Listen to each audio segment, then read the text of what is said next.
బాబా వంగ ఈ blind Bulgarian ఆధ్యాత్మికవేత్త గురించి తెలియని వారంటూ ఎవరూ ఉండరు. ఎలాగైతే బ్రహ్మం గారు చెప్పిన జోస్యాలు ఒక్కొక్కటిగా నిజమవుతూ వస్తున్నాయో అలాగే బాబా వంగ వేసిన ప్రిడిక్షన్ కూడా దాదాపు నిజమయ్యాయి.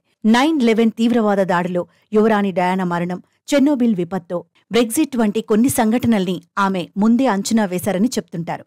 ఇప్పుడు 2024లోనూ ఆమె అంచనా వేసిన కొన్ని విషయాలు నిజమవుతున్నాయి.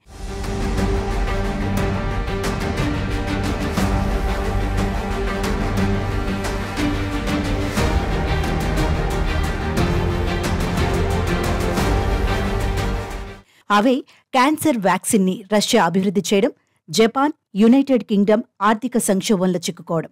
ఈ రెండు సంఘటనల గురించి ఆమె గతంలోనే ప్రిడిక్ట్ చేయగా అవి నిజమయ్యాయి.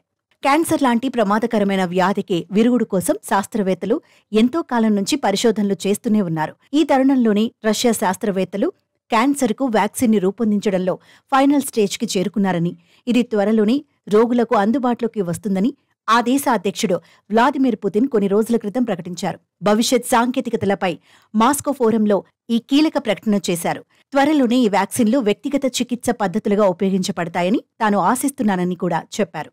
అయితే ఈ వ్యాక్సిన్ ఏ క్యాన్సర్ రకాలను లక్ష్యంగా చేసుకుని తయారు చేస్తున్నారన్న విషయంపై మాత్రం స్పష్టత ఇవ్వలేదు.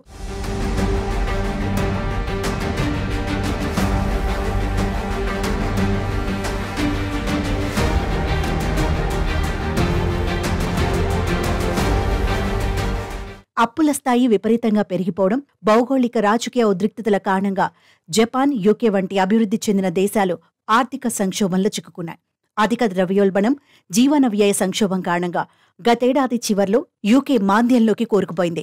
గతంతో పోలిస్తే 2023 4వ త్రైమాసికంలో స్థూల దేశీయోత్పత్తి 0.3% తగ్గింది. ఇక జపాన్ ఆర్థిక వ్యవస్థ కూడా వరుసగా 2 త్రైమాసికాలు కుంచుకుపోయింది.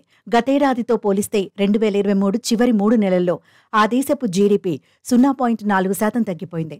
గతేడాదిలో ఇది ప్రపంచంలోని అతిపెద్ద ఆర్థిక వ్యవస్థల జాబితాలో జర్మనీ కంటే 4వ స్థానానికి పడిపోయింది.